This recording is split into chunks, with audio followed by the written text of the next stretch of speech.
আজ আমি রান্না করব খুবই মজাদার একটা মাছ। এই মাছটা হচ্ছে আইড় মাছ। আইড় মাছটা খেতে খুব মজা হয়। এই মাছটা দিয়ে আজ আলু দিয়ে একটু ঝোল রান্না করব।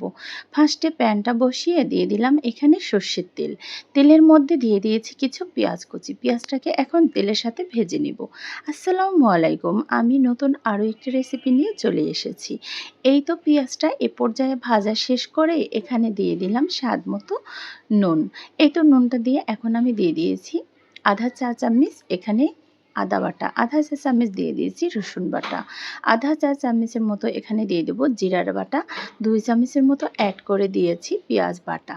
এই তো মশলাটা দিয়ে এখন তেলের সাথে একটু ভালো করে নেড়ে, এই তো মশলা দেওয়ার পর এই তো এখন দিয়ে দিয়েছি এখানে 1 চা চামচ হলুদের গুঁড়ো, দিয়ে দিয়েছি 1 চা চামচ মরিচের গুঁড়ো। এই তো এ পর্যায়ে সম্পূর্ণ মশলাগুলি অ্যাড করে দিয়েছি। এখন একটু পানি দিয়ে মশলাটাকে সুন্দর করে কষিয়ে নেব।